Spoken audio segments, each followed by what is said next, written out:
Are we absolutely certain this is the script for today's show and not just yesterday's show? Okay.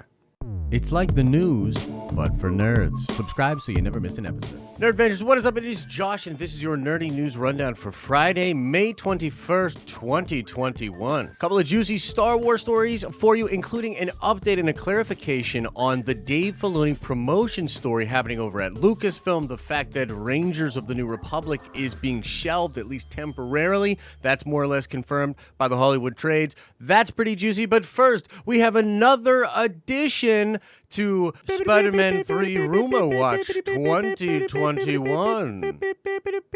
Folks, official Sony social media accounts from across the world are beginning to actually put Spider-Man No Way Home official banners up on their social media accounts. The same thing was recently done to all Sony social media accounts for the Venom 2 Let There Be Carnage trailer, and in fact, many of these accounts are now switching from the Venom 2 promo art to the official No Way Home promo art. What this likely indicates is that we will be getting a Spider-Man 3 trailer relatively soon. This was tipped off last time. A similar thing happened for Venom 2 Let There Be Carnage. A bunch of those accounts switched over, and people started to speculate that very soon they would get the trailer, and then a couple of weeks later, we got the trailer. I don't know if this means we'll be getting it next month. Some people are telling me it will be in July, but regardless, we're inching ever closer to a Spider-Man 3 trailer. I guess the big question for fans is, will we get any sort of indication for any of the wild rumors?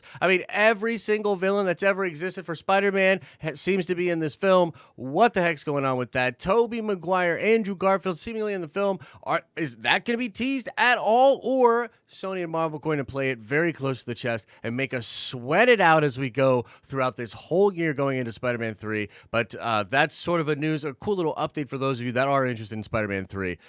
Let us know what you think about that in the comments section below. Let's next move on to Rangers of the New Republic, officially, according to Variety, being shelved over at Lucasfilm. I'm reading from CBR over here. It says one of Lucasfilm's many Star Wars projects has reportedly been shelved. According to Variety, Rangers of the New Republic is no longer in active development at the studio. It is unclear if the series has been put on indefinite hiatus or will return to Lucasfilm's slate sometime in the future. A reason for the move was not given. Now, they go on in the article to speculate about what the reason could be, and basically, guys, they are saying the same thing that many of the scoopers and the insiders are saying, and that is that Gina Carano's character, Cara Dune, was likely to be a major part of Rangers of the New Republic, and so because of her absence, at the very least, the character being taken out of the fold for now, and we'll get into that in a second, but because of that reason alone, there's likely a delay in production. However, some people are speculating it could be even more than that, perhaps a little bit of trouble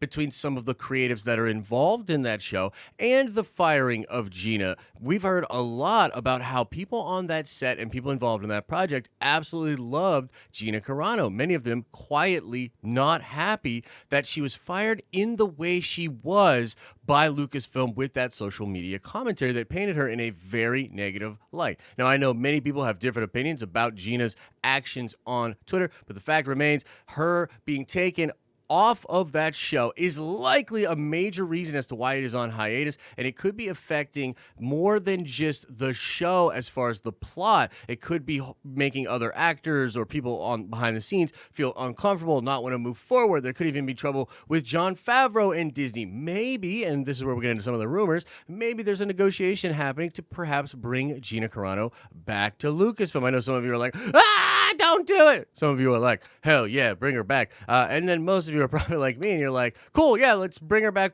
Probably that'd be cool so that everyone stops fighting, because that's kind of where I'm at. So let us know what you think about that. Let us know what you think about Gina Carano. Let all your anger, hate flow in the comments section below. Now, let's do a clarification on the crazy story about Dave Filoni yesterday. And I want to just say, too, I understand people are trying to get this story right, trying to clarify. And again, there's this weird sort of thing going on with Star Wars where the fan base wants to turn everything into ammunition in this weird fan war.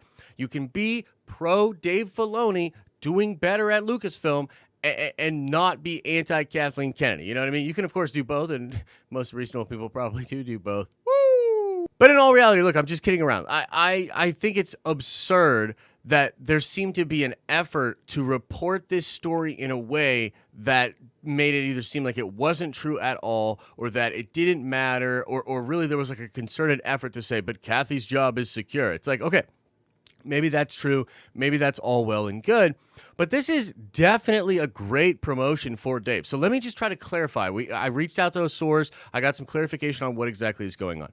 According to the people that I know, and I do trust these people, he is not getting just Doug Chang's position, okay? And though technically John Knoll has the same name of a title, John Knoll actually works for ILM. And without getting into the goobly glob of all the business stuff, basically ILM is like a subsidiary company of Lucasfilm. So basically John Knoll only has like that kind of executive creative director.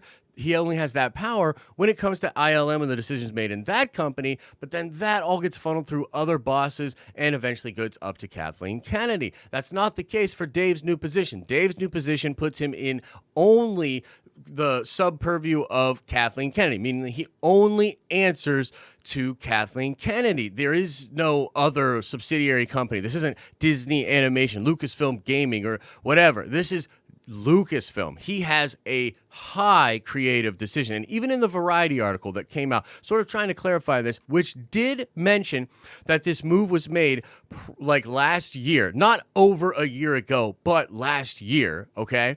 It was technically made late last year, I think is what I'm hearing. It didn't become officially put out there basically at all by Disney until now.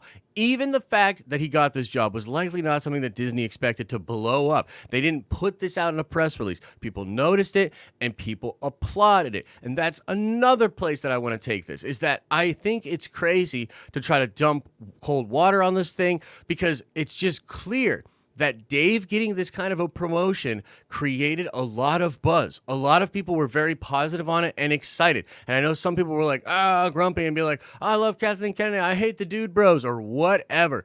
Dude, the bottom line is this. Even though Disney didn't announce anything, you had Dave Filoni trending on Twitter to large numbers, and it just shows that there's a love for this guy within the Star Wars community. And I think that we should all congratulate Dave. This is a big deal. He likely doesn't want it to be a big deal on social media. He's not into this whole fan war thing. He just wants to make good Star Wars.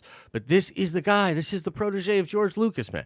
This is the best guy to sort of take us further with Star Wars. And regardless of how you feel about the sequel trilogies, I think you want excellent Star Wars moving forward. I strongly believe this guy being in more of a creative position, he will help that happen. He will help that reality happen. And I think it's great for Dave. So to clarify, Dave Filoni gets a massive promotion at Lucasfilm. It is not the same thing as the position that Doug Chang has. It is not the same thing as the position that John Knoll has. Dave has a massively powerful position that works in creative. Variety is indicating this is likely because of the oversight of this connected universe that he is doing with live action and animation, the Filoni-verse, as I've been talking about it, for over a year now. This is fantastic news. So an update to the story. Let us know what you think about it. What do you think about old Cowboy Dave getting this massive promotion? You think this is the first of other promotions and shakeups over at Lucasfilm? Or do you think this is enough and we should just cling to this? This is going to be dope. We might get more clarification about the future of the Filoni-verse. And Dave will probably be propped up by Lucasfilm, which will be great for the company. And even if Kathy doesn't go, this would still be great for Star Wars. I think a lot of fans would galvanize behind this. But again, let us know your thoughts in the comment section below. That's going to do it for your nerdy news rundown. Make sure you are checking out the live streaming channel. It goes down over on the live streaming channel and on our Discord server as well. Check all that stuff out. As I always say, I hope you are having an awesome and a nerdy day, and I'll see you in the next video.